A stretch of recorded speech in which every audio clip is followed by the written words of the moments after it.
एक इंपॉर्टेंट बात और है कि अगर कोई मुझे यूपी वाला देख रहा है ना, तो उसके प्रैक्टिकल एग्जाम में क्या क्या होने वाला है वो भी यहाँ पे मेंशन किया गया है। दोनों का एग्जामिनेशन का फॉर्मेट सेम होता है, क्वेश्चन सेम आते हैं, अराउंड सेम आते हैं। टोटल जो नंबर ऑफ पोस्ट है वो है 8। कितनी है भैया? मात्र 8 वैकेंसी आई है। और आगे आप इंस्ट्रक्शन देखोगे तो 108 इंस्ट्रक्शंस हैं कि सेवा में किसी पद पर सीधी भर्ती के लिए अभ्यर्थी का चरित्र ऐसा होना चाहिए कि वो पैसा खूब कमाए, नहीं मतलब पैसा खूब नहीं कमाए, मतलब जितनी सैलरी है उतना ही कमाए, क्योंकि उसकी जिम्मेदारी सरकार नहीं लेगी। अगर लीगल हो जाएगा तो 2 बीबी का खर्च कौन उठाएगा? सरकार उठाएगी।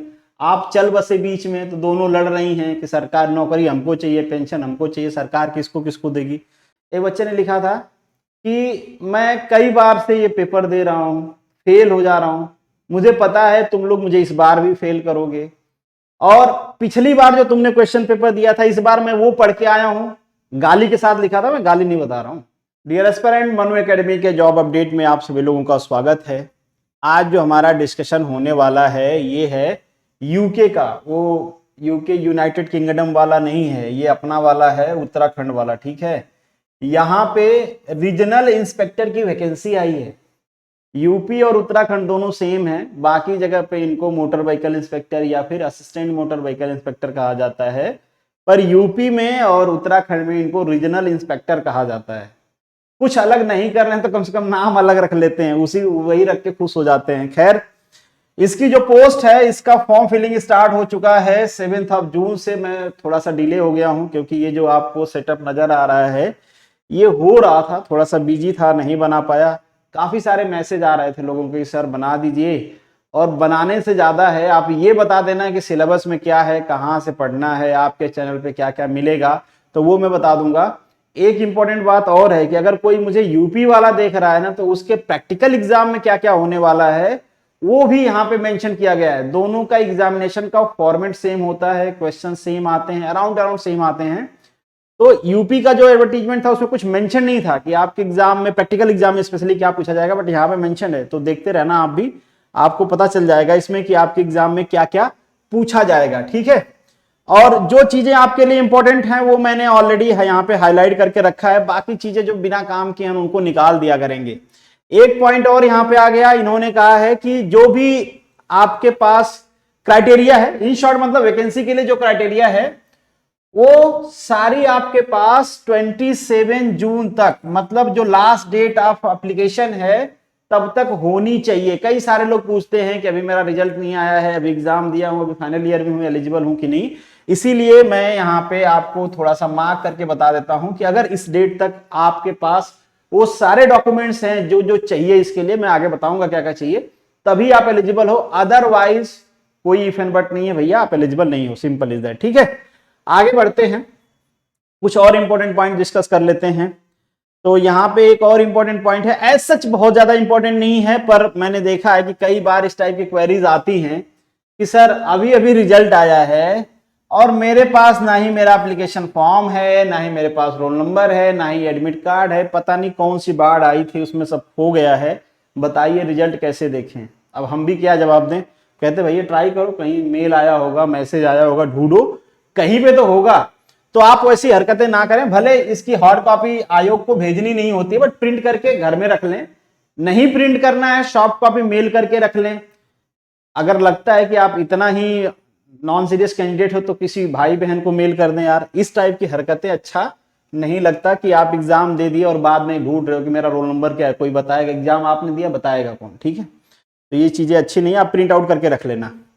खैर आगे बढ़ते हैं, बात किया गया है एग्जाम पैटर्न के बारे में, तो मैं आपको थोड़ा सा बता देता हूं। इन्होंने कहा जो है कि अगर बच्चे ज्यादा होते हैं, जितना इनकी अपेक्षा है, अब कितना इनकी अपेक्षा है वो तो हमको नहीं मालूम, तो अगर उससे ज्यादा बच्चे होते हैं तो आपको प्रीलिम एग्जाम देना पड़ेगा, जिसे हम कहेंगे स्क्रीनिंग एग्जाम। ठीक है, हालांकि इनके पास केवल मेंस है, प्रैक्टिकल है, इंटरव्यू है, ये इनका प्रॉपर फॉर्मेट है, पर एडिशनली इन्होंने ऐड किया है कि अगर बच्चे ज्यादा होते हैं तब ये क्या करेंगे, एक मल्टीपल चॉइस, जैसा कि जनरली हर जगह एग्जाम होता है, वो प्रारंभिक एग्जाम करवाएंगे, जरूरी नहीं है कि होगा। ठीक है, इसके बाद आपका मेंस होगा, मतलब एक लिखित परीक्षा होगी, फिर इसके बाद आपका प्रैक्टिकल होगा, उसके बाद आपका इंटरव्यू होगा। आगे डिटेल में बताया गया है, सिलेबस क्या है वो भी बताया गया है, सारी चीजें बताई गई हैं।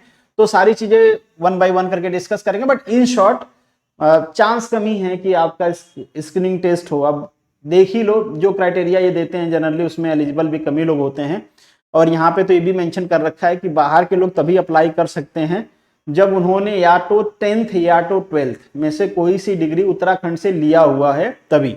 हाँ, ये जो उत्तराखंड का जिनके पास डोमिसाइल है उनके लिए नहीं है। अगर आप उत्तराखंड से हो, कहीं जॉब करते हो, दिल्ली, मुंबई, महाराष्ट्र, गुजरात, केरला, तमिलनाडु, और वहां पे आपके बच्चे पढ़े हैं, तो आपको टेंशन लेने की जरूरत नहीं है, क्योंकि उत्तराखंड का आपके पास डोमिसाइल है, मतलब वहां का आपके पास निवास है।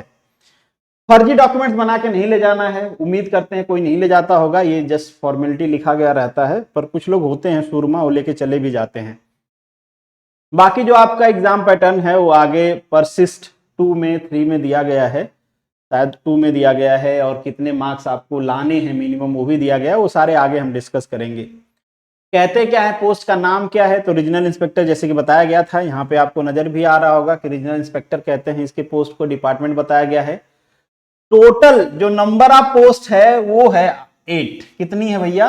मात्र 8 वैकेंसी आई है। और आगे आप इंस्ट्रक्शन देखोगे तो 108 इंस्ट्रक्शंस हैं कि इंटरव्यू में क्या नहीं करना है, रिटन एग्जाम में क्या नहीं करना है, एग्जाम पेपर में क्या नहीं करना है।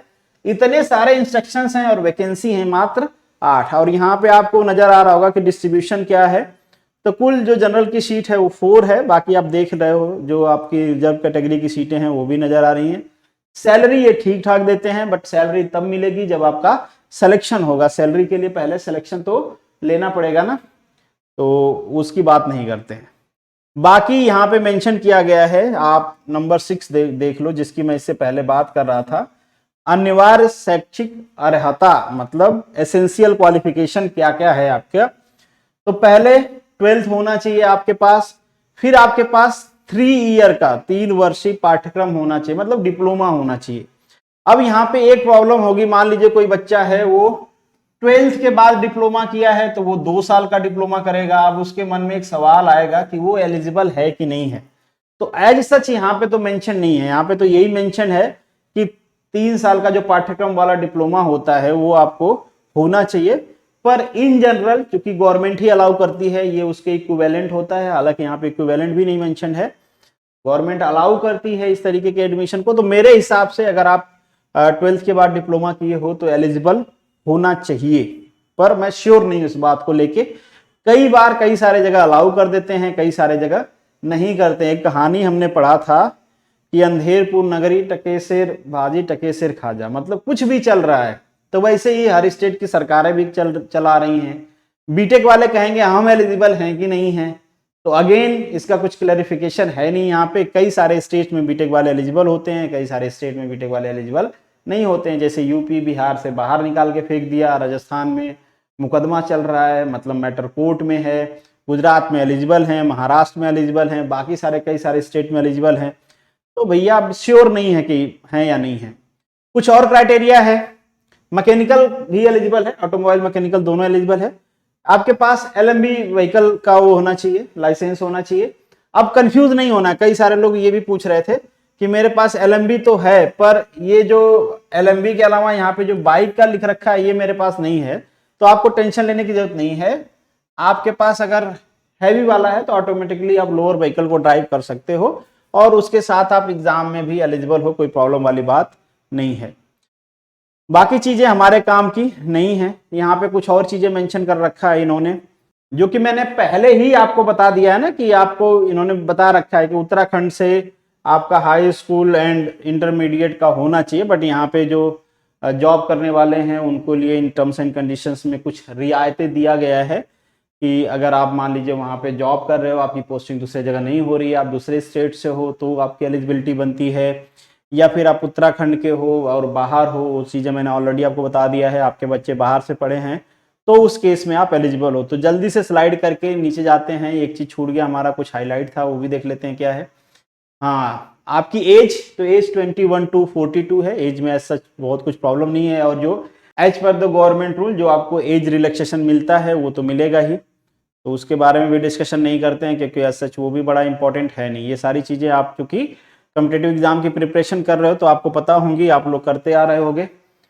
स्लाइड करके आगे चलते हैं। ये सब भारत का नागरिक हो, ये सारी चीजें मुझे लगता है कि सभी लोग इस क्राइटेरिया को फुलफिल कर रहे होंगे, ऐसा कुछ प्रॉब्लम होगा नहीं। फिर है सेवा में किसी पद पर सीधी भर्ती के लिए अभ्यर्थी का चरित्र ऐसा होना चाहिए कि वो पैसा खूब कमाए, नहीं मतलब पैसा खूब नहीं कमाए, मतलब जितनी सैलरी है उतना ही कमाए, पर कैरेक्टर कितना सही होता है ये आप सभी को पता ही है। फिर है विवाह के बारे में कहा गया है कि मतलब एक से ज्यादा लीगल शादी कर लोगे तो एलिजिबल नहीं होगे, मतलब एक आदमी को एक से ज्यादा औरत या एक औरत के एक से ज्यादा हस्बैंड सही नहीं है। बाकी इलीगल तरीके से आप कितना भी रखो सरकार को कोई फर्क नहीं पड़ता है, क्योंकि उसकी जिम्मेदारी सरकार नहीं लेगी। अगर लीगल हो जाएगा तो दो बीबी का खर्च कौन उठाएगा? सरकार उठाएगी। आप चल बसे बीच में तो दोनों लड़ रही हैं कि सरकार नौकरी हमको चाहिए, पेंशन हमको चाहिए, सरकार किसको किसको देगी। ये सब झंझट से बचने के लिए सरकार ने कहा कि हटाओ, एक ही शादी वाले को एलिजिबल करो, बाकियों को भगा दो। ठीक है, यहाँ पे डिटेल दिया गया है कि आपको एप्लीकेशन फॉर्म कैसे भरना है, तो ये मैं आपको नहीं बता रहा हूँ, सीधा हम नीचे जाएंगे। ये सारी इंफॉर्मेशन इन्होंने बड़ा ढंग से दिया गया है, मेहनत किया इन्होंने बनाने में ना, मेहनत एक बार किया होगा, बार बार वही दे रहे हैं। तो ये आप एक बार रीड आउट कर लेना, मुझे नहीं लगता कि आपको कोई प्रॉब्लम होगी इसमें। बाकी बहुत ज्यादा एग्जाम फी नहीं है, बिहार वालों से पूछो 1500 रुपया ले लेते हैं, यहाँ पे एक जीरो बढ़ा देते हैं सीधा। यहाँ पे जो 150 लिखा है ना, बिहार वाले कहते हैं ना 150 में हमारा पेट ना भरे, हमको चाहिए 1500 1000 रुपया, और एग्जाम भी नहीं करवाएंगे। तो खैर एक बात तो अच्छी है कि यहाँ पे टोटल मिला जुला के प्रोसेसिंग फी लेके 176.55, बहुत ज्यादा पैसा है नहीं, तो ठीक है, गवर्नमेंट कुछ आपके लिए कर रही है, चलो कम से कम कुछ नहीं तो ये तो करिए। अगर बिहार में वैकेंसी 90 आई थी, हाँ आपके यहाँ केवल 8 आई है, वैकेंसी कम है। ठीक है, ऐसे अभ्यर्थियों को साक्षात्कार के लिए बुलाया जाएगा जिन्होंने आयोग द्वारा जो भी बनाया गया क्राइटेरिया, कुछ 45 का है, 40, 45, 35 कैटेगरी वाइज, उसको जो लोग क्वालिफाई करेंगे उनको ही बुलाया जाएगा। लिखित परीक्षा की बात करें तो 200 का होगा, आगे डिटेल में मेंशन किया गया है। और आपका जो प्रैक्टिकल होगा वो होगा 50 मार्क्स का, ध्यान रखना, आगे सिलेबस भी डिटेल में मेंशन किया गया है। ये 200 हो गया और ये आपका 50 मार्क्स हो गया। इसके अलावा आपका इंटरव्यू होगा, उसको 30 मार्क्स का रखा गया, अच्छी बात है, इंटरव्यू का वेटेज बहुत ज्यादा है नहीं तो वही कैंडिडेट सेलेक्ट होते जो इंटरव्यूअर के रिलेटिव होते ना। अभ्यर्थी एक चीज ध्यान रखना, ये गलतियां कई बार होती हैं आपसे, ये इंपॉर्टेंट पॉइंट है, कई बार लोग एडवर्टीजमेंट नहीं पढ़ते हैं। तो आपको जो क्वेश्चन पेपर है आप इंग्लिश में भी लिख सकते हो, हिंदी में भी लिख सकते हो, पर ये ध्यान रखना है कि एक ही क्वेश्चन को आधा इंग्लिश में लिख दो आधा हिंदी में लिख दो, ऐसा नहीं चलेगा। इसका रीजन भी है, क्योंकि हिंदी वाला क्वेश्चन पेपर आपका होगा तो ये ऐसे एग्जामिनर को भेजेंगे जिसको हिंदी आती होगी, तो हो सकता है उसको इंग्लिश नहीं आती हो और आपने लिख दिया तो वो समझ में नहीं आएगा, आपके मार्क्स कट जाएंगे, फिर आप कहोगे आरटीआई लगा के मेरी कॉपी दो, मैंने अच्छा लिखा था। या फिर ये इसका उल्टा भी हो सकता है कि आप इंग्लिश में लिखे हो फिर उसमें हिंदी भी लिखो और आपकी कॉपी वो इंग्लिश की समझ के इंग्लिश वाले टीचर को भेज दे, उसको हिंदी नहीं आती है। इस वजह से कहा गया है कि मिक्स करके ना लिखें। और आगे तो ये भी आप मिक्स करोगे तो मार्क्स भी काटा जाएगा, मार्क्स मिलेगा नहीं, कुछ मार्क्स काट लिए जाएंगे। पर हाँ ये चीज है कि कुछ वर्डिंग अगर आप हिंदी में लिख रहे हो, कुछ वर्ड्स आपको समझ में नहीं आ रहे हैं, इंग्लिश के आते हैं तो इंग्लिश के लिख दीजिए, या फिर आप इंग्लिश में लिख रहे हो कोई वर्ड ऐसा आ गया बीच में तो उसके लिए अलाउ है, थोड़ा बहुत आप यूज कर सकते हो। ठीक है, बट ऐसा नहीं है कि भर भर के लिखना स्टार्ट कर दिए, वो नहीं करना है आपको। तो ये इन्होंने मेंशन किया हुआ है, आगे डिटेल में मेंशन किया। देखो अभी ये देखो, जैसे मैं कह रहा था ना कि वैकेंसी है 8 और आपको जो इंस्ट्रक्शन दिया है वो दिया है 108। अगर आप पेंसिल से लिख देते हो तो आपकी जो नोटबुक है, मतलब जो आंसर शीट है, उसको चेक नहीं किया जाएगा। मिश्रित भाषा का प्रयोग किया तो प्रति प्रश्न 5, ये देखो प्रश्न 5% अंक की कटौती कर दी जाएगी। फिर इसके बाद प्रश्न संख्या नहीं लिखा तो भी कटौती होगी, गलत लिखा तो भी कटौती होगी, कुछ आपत्तिजनक बना दिया, मतलब ये करते हैं लोग भाई, लिटरली करते हैं। एक मैंने कॉपी देखा था, हालांकि वो यूनिवर्सिटी की कॉपी थी, कॉम्पिटिटिव एग्जाम की नहीं थी। एक बच्चे ने लिखा था कि मैं कई बार से ये पेपर दे रहा हूं, फेल हो जा रहा हूं, मुझे पता है तुम लोग मुझे इस बार भी फेल करोगे, और पिछली बार जो तुमने क्वेश्चन पेपर दिया था इस बार मैं वो पढ़ के आया हूं, गाली के साथ लिखा था, मैं गाली नहीं बता रहा हूं, पिछली बार जो तुम लोगों ने पेपर दिया था इस बार मैं वो पढ़ के आया हूं, पर पता है तुम लोग पिछली बार वाला पेपर इस बार नहीं दोगे। मतलब ऐसे करके दुनिया भर की कहानी लिख दिया था। तो इस टाइप की हरकतें भी लोग करते हैं, जिसको कुछ नहीं आ रहा है वो कुछ नंगा फिगर बना रहा है, कुछ भी बना रहा है। तो इस वजह से ये सारी चीजें मेंशन किया हुआ है इन्होंने कि अगर इस टाइप की हरकतें आप करते हो तो आपके मार्क्स कट कर लिए जाएंगे। आपने अपना रोल नंबर नहीं लिखा, सही जगह पे नहीं लिखा, तो ये दुनिया भर के इंस्ट्रक्शंस हैं, हर जगह पे मार्क्स की कटौती की जाएगी। मुझे तो लगता है कि कई सारे सूरमा ऐसे होंगे जिनके मार्क्स पॉजिटिव मिले ना मिले, मगर निगेटिव में कटौती वाले काम बहुत करेंगे ना। तो ये सारा इन्होंने पूरा इंस्ट्रक्शंस लिख रखा है बकायदे, एक बार पढ़ लेना आप एग्जाम में जाने से पहले भाई। लिख रखा है तो कटौती भी करेंगे, ऐसा सोच के नहीं जाना है कि नहीं करेंगे, हो सकता है छोड़ दें हमको समझ के। फिर आपकी आ जाती है प्रैक्टिकल वाला एग्जाम। तो प्रैक्टिकल एग्जाम बताया जाएगा, वेबसाइट पे भी आएगा, न्यूज़पेपर पे भी आएगा। जो लोग पास करेंगे आपके जो मेंस एग्जाम, उनको प्रैक्टिकल एग्जाम के लिए बुलाया जाएगा। ड्राइविंग लाइसेंस होना चाहिए, ध्यान रखना जब प्रैक्टिकल एग्जाम के लिए जाओ तो। फिर यहाँ पे देखो, साक्षात्कार परीक्षा हेतु निर्देश, लिखित परीक्षा हेतु निर्देश, प्रैक्टिकल परीक्षा हेतु निर्देश, मतलब निर्देश पे निर्देश दिया गया है। साक्षात्कार मतलब आहूत, क्या गजब का वर्ड यूज किया है यार, मतलब आहुति। सुना है ना आप लोगों ने कि अग्नि में आहुति दे दो। इन्होंने क्या कहा है भाई कि लिखित परीक्षा एवं प्रौद्योगिक परीक्षा में सफल अभ्यर्थियों के लिए भी साक्षात्कार हेतु आहुत किया जाएगा। मतलब अग्नि की आहुत दे दो या फिर गंगा जी में जाओ यार, जल समाधि ले लो। गजब की वर्डिंग यूज किया गया है। बस ये सब चीजें बहुत काम की हैं नहीं। तो नीचे चलते हैं, आपके काम की चीजें जो हैं, अब सिलेबस को डिस्कस कर लेते हैं। बहुत टाइम हमने खराब कर दिया है और एक ही बात रिपीट करके बोला जा रहा है कि आचर उचर ठीक रखना आप इंटरव्यू में, बाकी भद्दे कमेंट वमेंट नहीं लिखना है कॉपी पे। कुछ ऐसे मतलब कुछ भी सिंबॉलिक चीजें नहीं लिखनी है जो अनवांटेड हो, या कुछ फिगर बना के नहीं आना है आपको किसी भी तरीके का, ठीक है। तो यहाँ पे आपका एडवर्टीजमेंट खत्म होता है। अब बात करते हैं आपके पेपर की। तो जो आपका पेपर होगा, जैसे कि पहले बताया गया था, पहले होगा आपका सामान्य हिंदी का। ये आपको पेपर नजर आ रहा है, 50 मार्क्स का होगा, 2 आवर का ये पेपर होगा। डिटेल मेंशन किया गया कि क्या क्या आपसे पूछा जाएगा। तो मुझे लगता है कि हिंदी के लिए आप कोई भी यूट्यूब चैनल फॉलो कर लीजिए जो सिक्वेंसली पढ़ाते हैं, या फिर आप चैनल फॉलो नहीं करना चाहते हैं, आपको हिंदी आती है, तो कोई भी एक बुक खरीद के पढ़ लेंगे और प्रीवियस ईयर के क्वेश्चन पेपर जरूर फॉलो कर लेना। अब ऐसा नहीं कि आरआई का ही फॉलो करना है, मतलब यूकेपीएससी जो दूसरे पेपर कराते हैं वो भी फॉलो कर लेना। जो हिंदी के क्वेश्चंस आए हैं जनरली पैटर्न वही होता है, क्योंकि हिंदी के जितने एक्सपर्ट्स होते हैं उनके पास, अब चाहे वो आरआई का पेपर हो चाहे दूसरे पेपर हो जहां पे हिंदी के क्वेश्चन पेपर बनाने हैं, उनके पास जो एक्सपर्ट्स होंगे उन्हीं के पास भेजेंगे वो बनाने के लिए। तो वो पेपर जैसे पहले बनाए थे वैसे ही बनाएंगे, जैसे पहले सोचते थे वैसे ही सोचेंगे, तो कुछ अलग नहीं होने वाला। इसीलिए मैं कह रहा हूं कि आप वो पेपर कर लेना, ठीक है। तो पैटर्न आपको पता चल जाएगा कि किस टाइप के क्वेश्चन पूछे जाते हैं, टफ हैं, आसान है, क्या है वो चीजें। फिर अब बात करते हैं ये जो आपका मोटर व्हीकल से रिलेटेड चीजें हैं। हाईवे कोड आपके यूपी में भी पूछा गया था, तो एक बार जरूर देख लेना कि किस टाइप के क्वेश्चन पूछे गए हैं।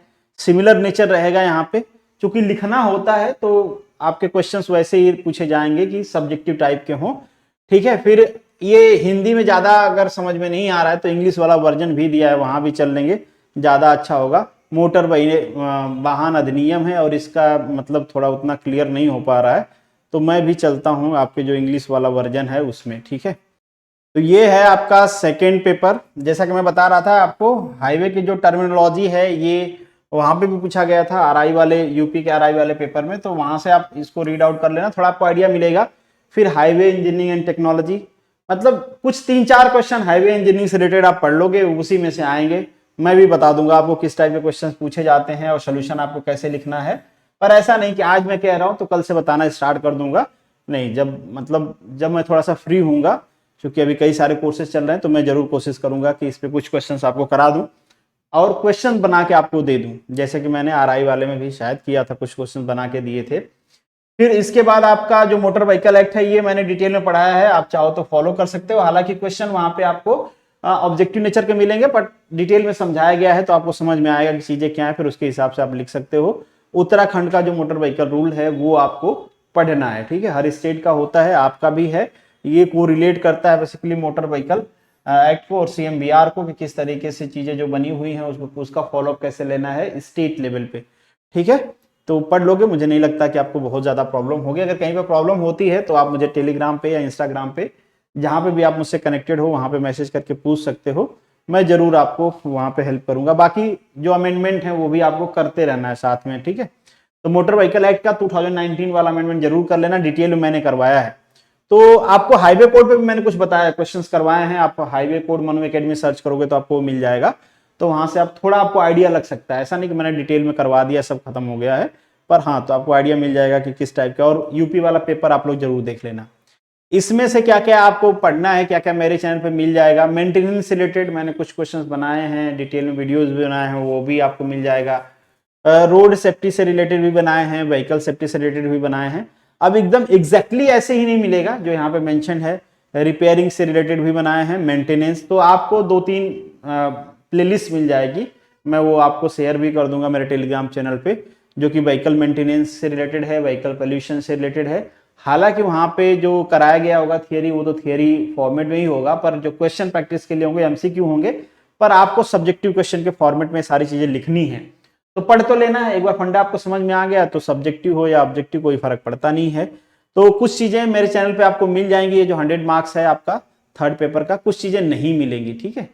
तो जो नहीं मिलेंगी वो एज यूजुअल आपको इंटरनेट का सहारा लेना है। अगर कोई पढ़ाया है तो वेल एंड गुड, नहीं पढ़ाया है तो बुक्स आप फॉलो कर सकते हो। आरबी गुप्ता, कृपाल सिंह, कोई भी बुक लोगे उनमें मिल जाएगा। वहां पे भी नहीं मिलता, जैसे लेटेस्ट टेक्नोलॉजी। अब लेटेस्ट टेक्नोलॉजी में कई सारी चीजें मैंने कराया हुआ है, जैसे यहाँ पे मेंशन है जो आपकी ये लेटेस्ट टेक्नोलॉजी है, इसकी कई सारी चीजें मैंने कराया हुआ है, ठीक है। अब ऐसा नहीं कि लेटेस्ट टेक्नोलॉजी तो डेली आ रही, तो ऐसा नहीं कि सारा करा दिया मैंने, बट ठीक है, कुछ जो रेलेवेंट हैं, जो कि ह्यूमन सेफ्टी से रिलेटेड हैं, वो आपको आना चाहिए। उससे रिलेटेड क्वेश्चन भी पूछा जाता है, तो आप भी ऐसे जो लेटेस्ट टेक्नोलॉजी हैं, जो रोड सेफ्टी से रिलेटेड हैं, वो पढ़ लेना, ठीक है। इसके बाद आपका होगा प्रैक्टिकल टेस्ट, ये भी 50 मार्क्स का होगा। पर्सनालिटी टेस्ट होगा, वो 30 मार्क्स का होगा। प्रैक्टिकल में भी इन्होंने डिटेल में मेंशन कर रखा है, और यही मैं बात कर रहा था कि यूपी वालों को काम आएगा, क्योंकि यूपी वालों का प्रैक्टिकल होना अभी बाकी है। तो ये जो पोर्शन है यूपी के लिए भी है। प्रैक्टिकल में क्या क्या चीजें पूछी जाएगी यहाँ पे डिटेल में मेंशन किया गया है, जो कि यूपी में नहीं मेंशन किया गया था। मोस्ट प्रॉब्लम, मैं श्योरिटी से नहीं कह रहा हूं कि यूपी का ऐसे ही होगा, पर आप मान के चलो 90% है कि ऐसा ही होगा एग्जाम पैटर्न यूपी का प्रैक्टिकल वाला भी। तो अगर आप यूपी से हो, आप आरआई का एग्जाम दिए हो, आपको प्रैक्टिकल के लिए बुलाया जाएगा, तो आप ध्यान देना कि ये चीजें आपसे ड्राइविंग करवाई जाएगी, ठीक है। हाँ, ये एक डिफरेंस है कि यहाँ पे एलएमबी का लाइसेंस मांगा है, यूपी में हैवी का मांगा है। यूपी वाले जनरली चेंजेस पे भरोसा नहीं रखते हैं, जो एक बार बन गया लॉ रेगुलेशंस, उसको चेंज कौन करे, देते रहो। हालांकि इन्होंने बाद में स्टेट सेपरेट हुआ तो इन्होंने बना लिया, उसे मैक्सिमम जगह एलएमबी मांगता है, एक यूपी बिहार ही हैं जो एचएमबी मांगते हैं जनरली, ठीक है। तो यहाँ पे आपको ड्राइविंग भी कराई जाएगी। ड्राइविंग के मार्क्स भी हैं कि ड्राइविंग में क्या क्या चीजें आपकी ऑब्जर्व की जाएंगी। सेम पैटर्न रहेगा आपके यूपी का भी, तो ध्यान रखना, आपको यूपी का भी कर लेना है। फिर आपको, जैसे मैंने पहले भी कहा है कई बार प्रैक्टिकल में, कि आपको कुछ कंपोनेंट्स, मान लीजिए कुछ कंपोनेंट्स है, बोला जाएगा कि चलो वो खुला हुआ है उसको असेंबल करो, या फिर व्हीकल दे दिया जाएगा, आपको बोला जाएगा कि चलो ये पार्ट को डिसेंबल करो या फिर उसको असेंबल करो। इस टाइप की चीजें आपसे प्रैक्टिकल एग्जाम में पूछा जाता है। 20 मार्क्स का है, 40 मिनट्स का। यहाँ पे देखो टाइम भी दे रखा है बाकायदे, कि असेंबलिंग का क्या होगा, डिसमेंटलिंग का क्या होगा, ये सारी चीजें मेंशन कर रखा है आपको, ठीक है। कंपोनेंट का क्या क्या करोगे, तो वाइवा के मतलब आपसे कुछ पूछा जाएगा उस टाइम पे, वो कुछ पूछेंगे भी, ऐसा नहीं कि आप बस दे दिया गया आप करते रहो। मतलब आपका नॉलेज भी टेस्ट किया जाएगा, आपसे कुछ पूछा जाएगा, उसके भी कुछ सेपरेट मार्क्स यहाँ पे दिए गए हैं। ड्राइविंग टेस्ट पे क्या क्या चीजें आपकी ऑब्जर्व करेगा जो एग्जामिनर्स होंगे वहां पे, तो प्रिकॉशंस क्या क्या ले रहे हो, जैसे व्हीकल स्टार्ट करने से पहले क्या क्या स्टैंडर्ड प्रिकॉशंस हैं जो कि हमको देखना चाहिए। जनरली हम नहीं देखते हैं, पर वहां पर टेस्ट है तो आप पढ़ लेना। सिंपल चीजें हैं कि हमको क्या क्या चीजें प्रिकॉशंस लेने चाहिए, देखने चाहिए। फिर ड्यूरिंग ड्राइविंग क्या क्या चीजें होती हैं वो हैं। फिर जो आफ्टर ड्राइविंग है वो हैं कि चलो आप व्हीकल रोक रहे हो तो कैसे रोकना है, क्या करना है, वो सारी चीजें हैं, ठीक है। तो ये आप पढ़ लोगे, 2-4 मिनट की चीजें हैं, कहीं भी आपको मिल जाएंगी। फिर ड्राइविंग जो टेस्ट होगा उसमें किसी को कोई प्रॉब्लम ना हो कि नहीं मुझे नंबर क्यों कम दिए, या मुझे ज्यादा क्यों दिया, उसको कम क्यों दिया, इस टाइप की चीजें ना हो, इसके लिए वो वीडियोग्राफी कर लेंगे, ताकि आपको कोई प्रॉब्लम ना हो इन सच कि मेरे साथ नाइंसाफी हुई है। फिर वो मैं पहले आपको बता दिया है कि ये सारी चीजें जो असेंबलिंग का है या डिसमेंटलिंग का है, ये सारी चीजें आपसे करवाई जाएंगी। कहीं पे डायग्नोसिस से रिलेटेड भी क्वेश्चन आपसे पूछे जाएंगे। तो ये पूरा प्रोसेस बता रखा है। बहुत अच्छी बात है कि यहाँ पे एलोबरेट कर रखा है, सिलेबस बता रखा है, फिर चीजें भी बता रखी हैं कि आपसे क्या क्या पूछा जाएगा, क्या क्या चीजें कराई जाएंगी आपसे। तो अच्छी बात है, ये सारी चीजें बता रखा है, रूल्स रेगुलेशंस, ये सारी चीजें आपसे पूछी जाएंगी। मतलब जब आपसे एग्ज़ाम होगा तो उसमें जो आपका मोटर व्हीकल से रिलेटेड रूल्स रेगुलेशंस हैं, या फिर व्हीकल का डायग्नोसिस है, या फिर व्हीकल में जो आप चीज़ें कर रहे हो पूछ सकते हैं कि ऐसे क्यों कर रहे हो, ये करना हो तो क्या करेंगे, मतलब क्रॉस क्वेश्चनिंग होगा। ठीक है, तो ये पूरी डिटेल रही, सो कि आपको चीज़ें क्लियर हो गई होंगी। अगर स्टिल आपके मन में कोई डाउट है तो आप कमेंट बॉक्स में लिख सकते हो, या फिर मुझे आप टेलीग्राम पे लिख सकते हो। डाउट क्लियर करने के लिए ही हम यहाँ पे हैं, तो डाउट मैं आपका क्लियर करूंगा। तो कोई बात नहीं, बहुत ज़्यादा वैकेंसी भी नहीं है यार, और आप देख ही रहे हो कि क्या चीज़ें हैं। तो खैर, this is the end of this video. Thank you so much for watching this. चलिए मिलेंगे नेक्स्ट वीडियो में, तब तक के लिए all the best, good luck.